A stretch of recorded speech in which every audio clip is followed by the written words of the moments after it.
So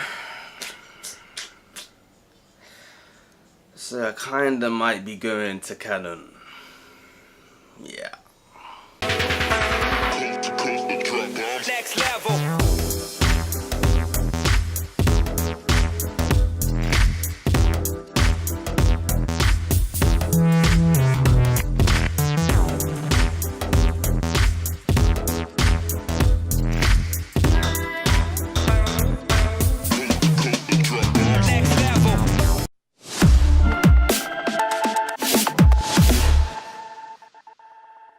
Hi there guys, it's Adrian here from IAmJadoreTV, and there has been a leak, people. There has been a leak. This time it is Canon.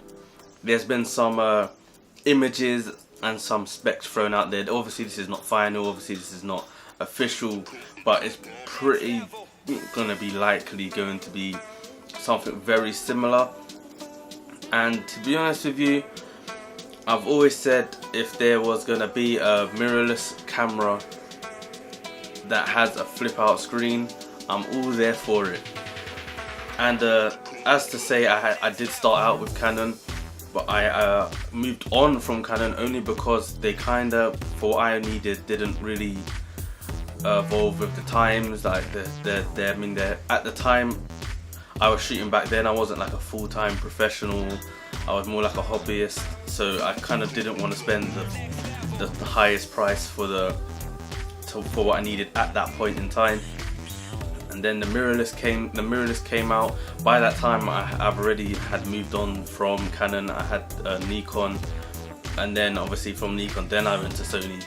But as Sony was fulfilling 90% of my fulfillment, that's why I'm currently filming with the Sony A7III at the moment.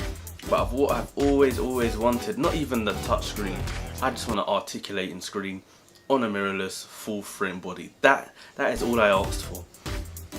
And it seems to, from the rumours, it seems to that's what Canon have done with their mirrorless. Their rumoured mirrorless specs. They have a articulating, flip out, fully compatible touchscreen. I don't know if you've used any of the Canon previous touchscreens. I've had the Canon 700D before. Brilliant touchscreen, touch focus, zoom in, swipe. Even in the menus you can touchscreen. It's fully touch operated, which is great. So if they got that with a full frame mirrorless, I'm all there for it, I'm afraid. Now that one thing I don't know, I would have to test, or I'd have to use it before I fully switch in, would be the focusing, because I'm mainly a portrait photographer.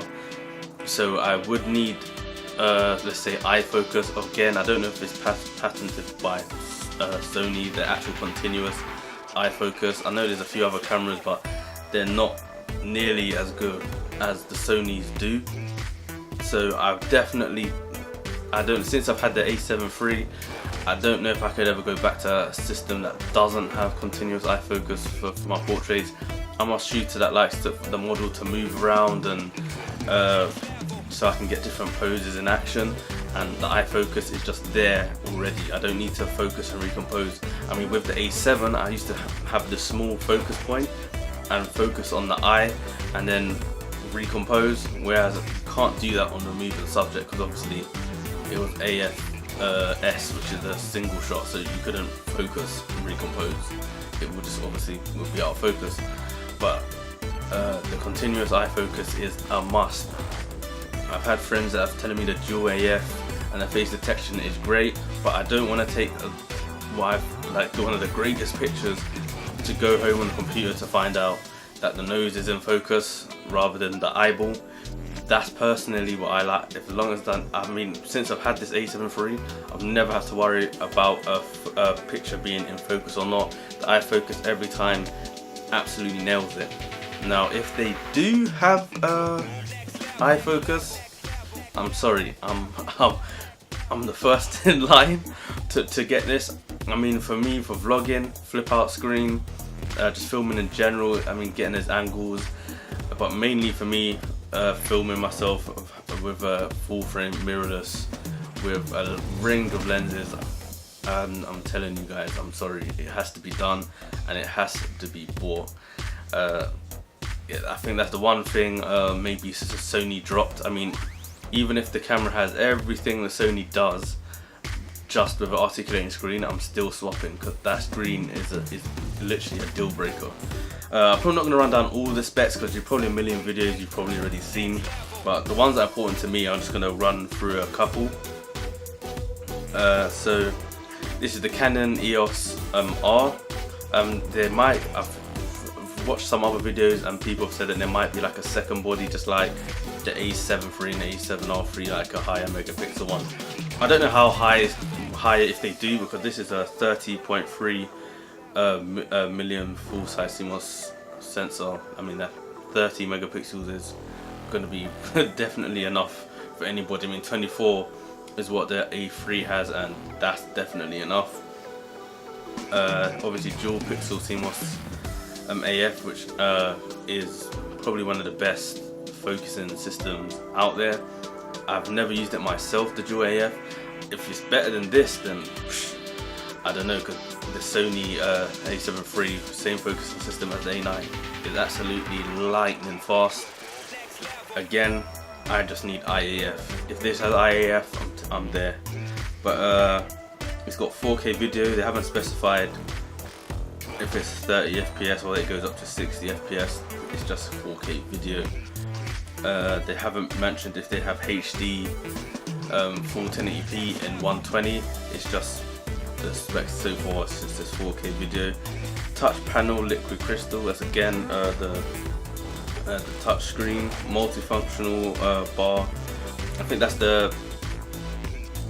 might be the dial. There's a dial on top of the camera. It's no like when you get the DSLRs and it's got the little panel on top where you can see your settings quickly. I assume that's what that is. It's Wi-Fi, Bluetooth, and yeah, articulating screen. It is a saying there's a mount adapter, EF to EOS-R. So obviously this is a new mount, so they're gonna maybe provide the adapter for their all EF lenses, which they have probably the best range of lenses in the market. But I'd rather use native lenses.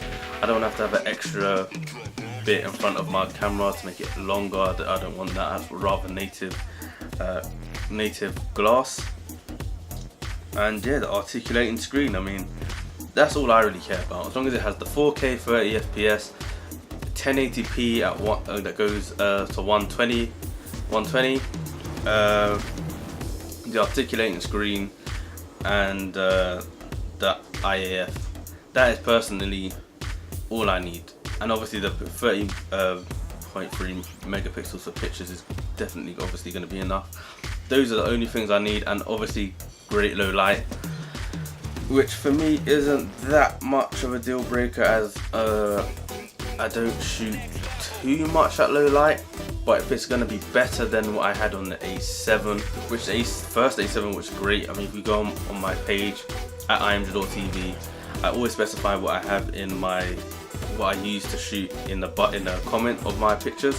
If you go back about a month ago, I was using the A7. If you see all my shots, clean as day, no noise, so I'm not that too bothered about that. Maybe for video wise, I would maybe rather good low light performance. As long as it's decent enough or close-ish to the A7III, that's going to be great for me. But also I would definitely need, as I only shoot with literally 99% of my shots are shot with this 35mm by Samyang f1.4, which is great, lightning fast. Don't have any complaints about this lens. It's a perfect lens for me. That's the one thing I do need. Especially I want it native, so I don't want to get an adapted, because obviously there is the Sigma 35 Canon mount, which I wouldn't want to adapt it again, because it obviously might not be as fast as native. So I'm hoping they bring out a 35mm straight away. It can't be 1.8. I need a 1.4 or 1.2. 1.4 minimum. I just like that bocaliciousness, that separation. in my pictures, especially if you look at what I do.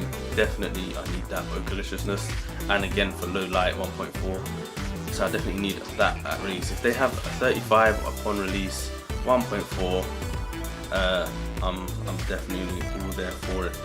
But let me know what your thoughts are on this. Is this a game changer with the screen? I mean, Canon has held back. We're all thinking that they're behind. Is this what they were really waiting for to release? Let me know what you think in the comment section below. And have you got the A7III, or have you not jumped to mirrorless yet because you're waiting to see what's happening? Comment all your thoughts down in the description below. Should I stay with my A7III, or should I go with this new Canon, forgot the name of it already, Canon EOS-R. When I got the news, my friend messaged me the specs of it, and it's like it has an articulating screen.